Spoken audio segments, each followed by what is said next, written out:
안녕하세요. 실전 투자자 경매하는 직딩 아빠입니다.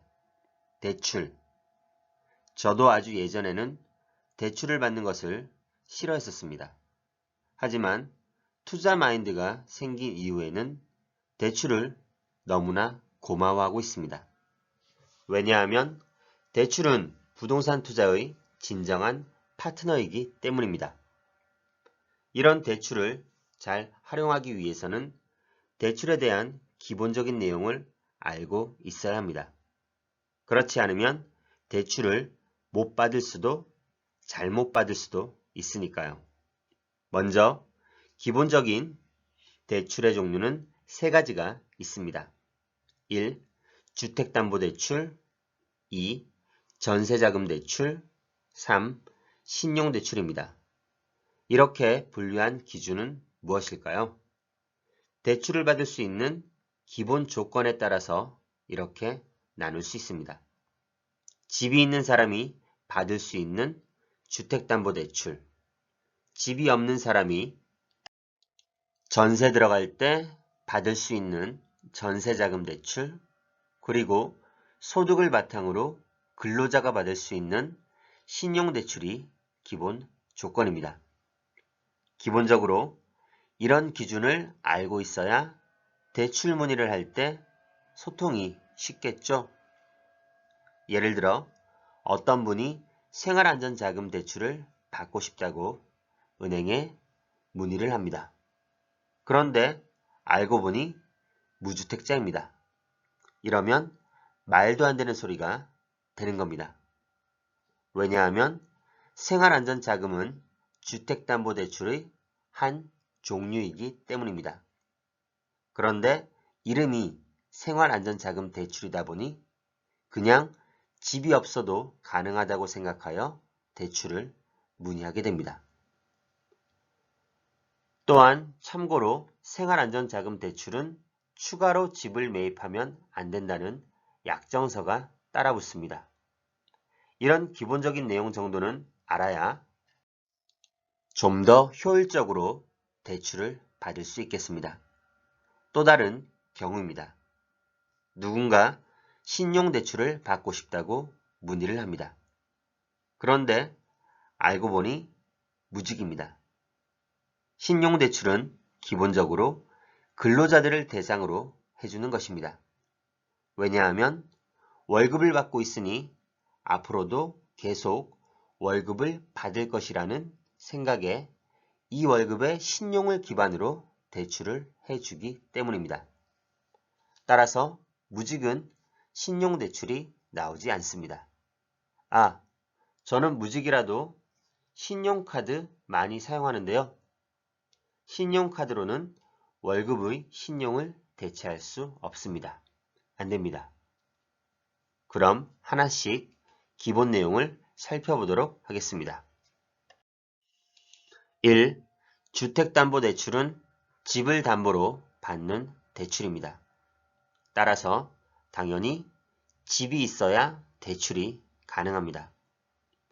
세부적으로는 다음과 같은 대출 상품으로 나뉩니다.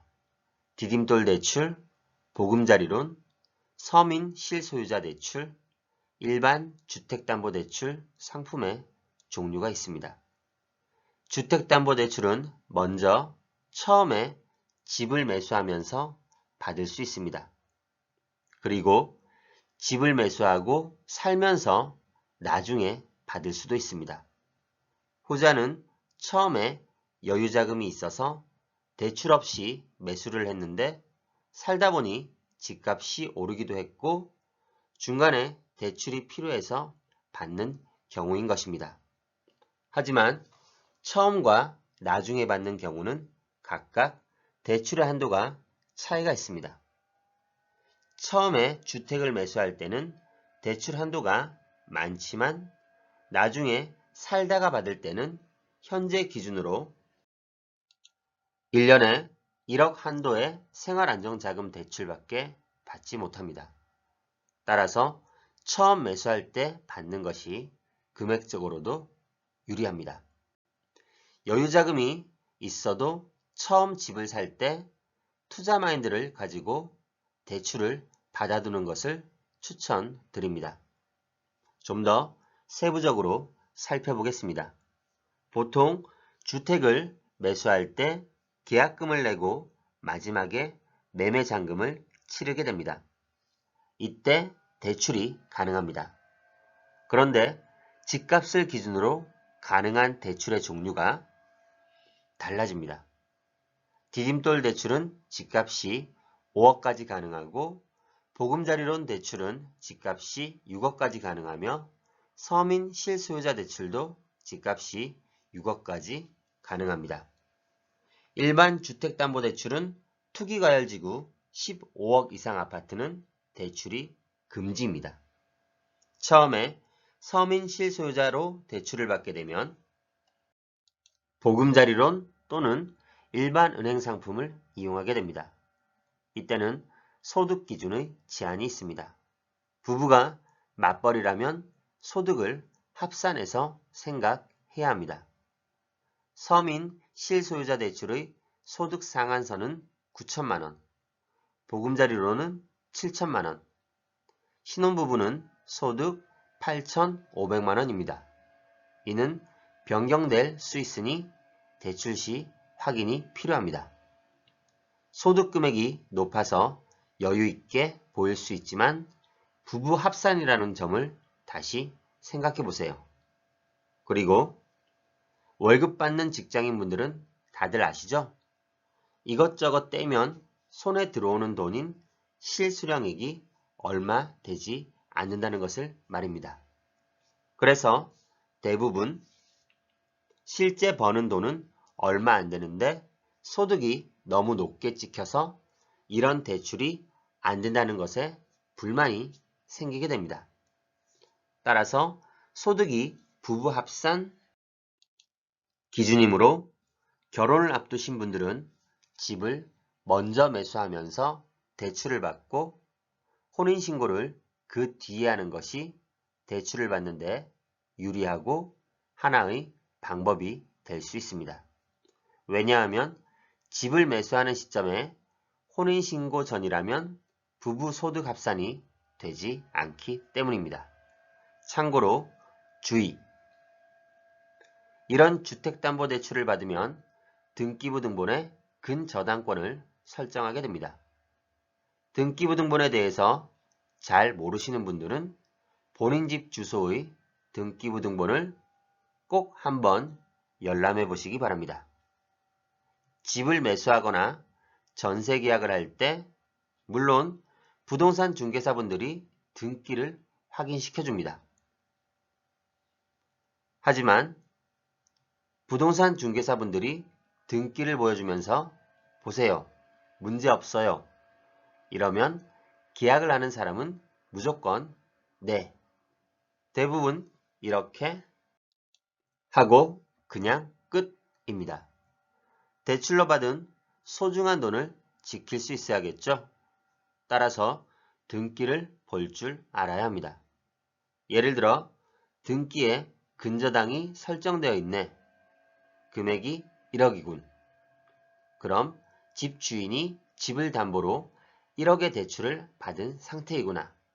이렇게 체크가 가능해야 합니다. 좀 더 자세히 말씀드리면 등기에 나와 있는 채권 최고액은 정확한 대출 금액은 아닙니다. 보통 채권 최고액은 대출금의 120% 정도로 많이 잡아놓은 금액입니다. 그러므로 대출금은 채권 최고액보다는 조금 적습니다. 1억의 대출을 받았다면 채권 최고액은 1억 2천으로 설정해 놓는 것입니다. 그런데 왜 이렇게 하는 것일까요? 왜냐하면 은행은 장사를 하는 곳이기 때문입니다. 은행에서 정확한 대출 금액만 설정해 놓으면 이자를 못 받는 경우 대출금밖에 회수를 못하기 때문에 혹시라도 연체될 수 있는 이자까지 받기 위해서 이렇게 하는 것입니다. 그래야 나중에 경매로 넘어갔을 때에도 은행이 손해 없이 이자까지 모든 금액을 회수할 수 있으니까요.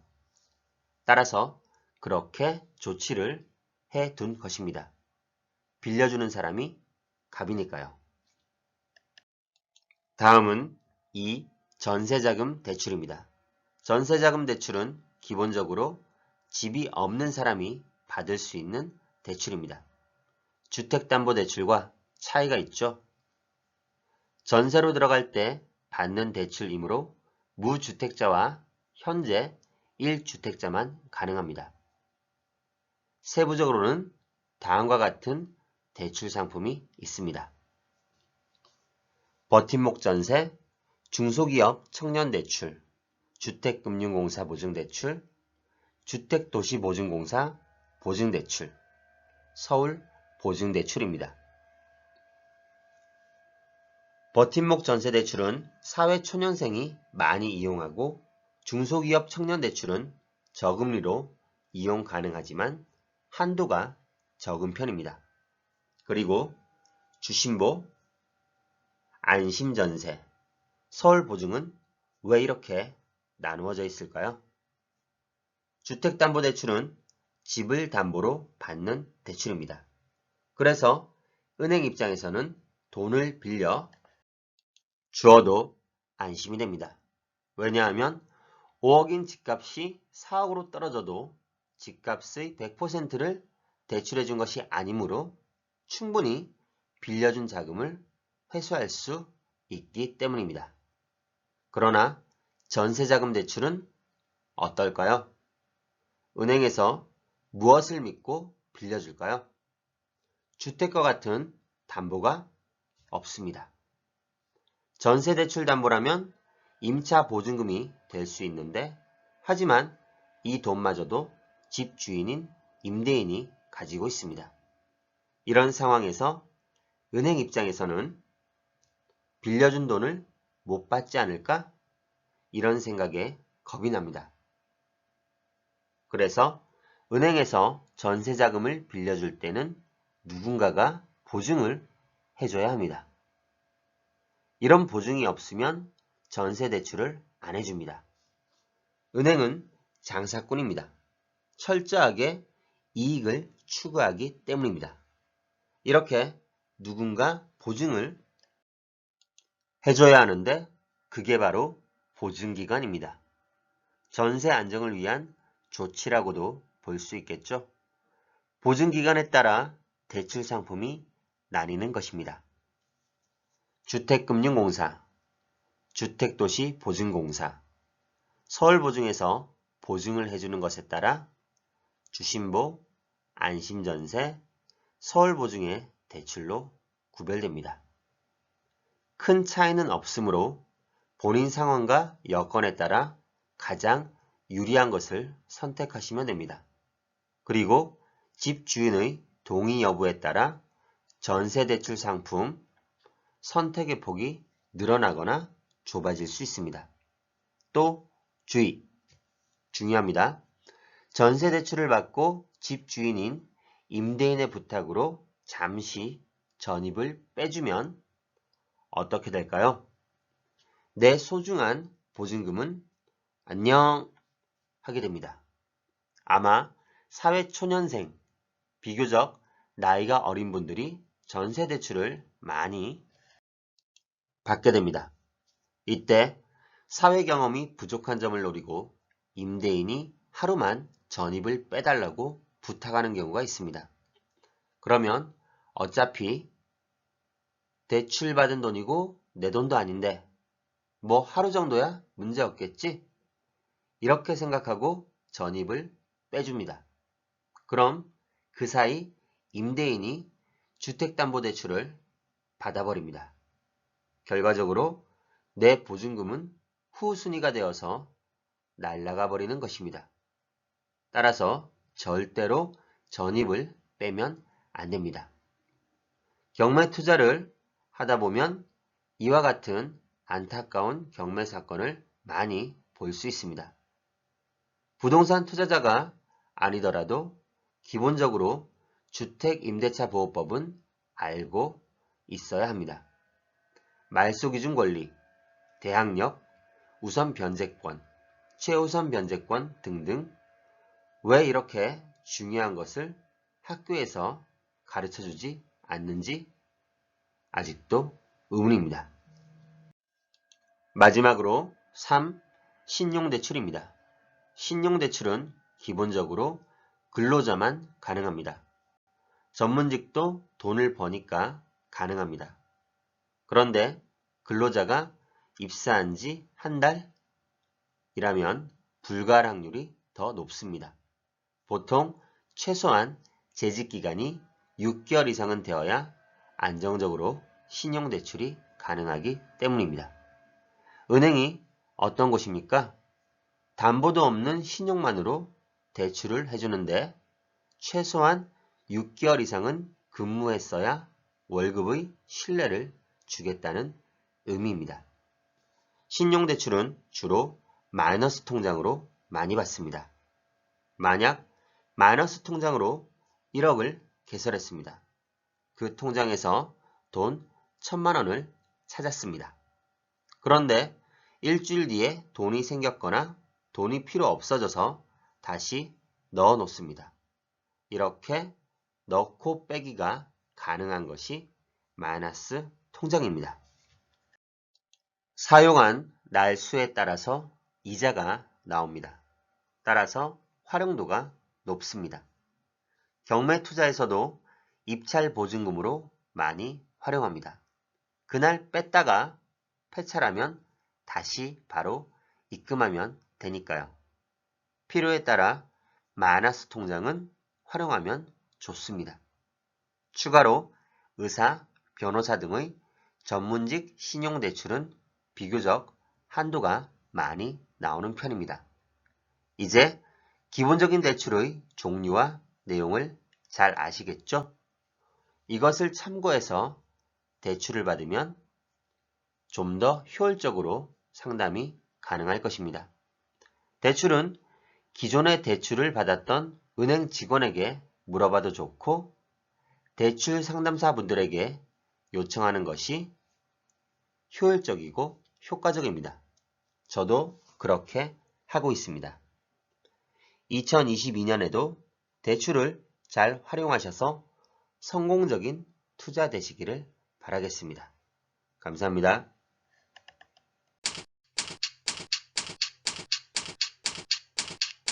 아래 메일 주소로 보내주시면 빠르게 답변 드리겠습니다.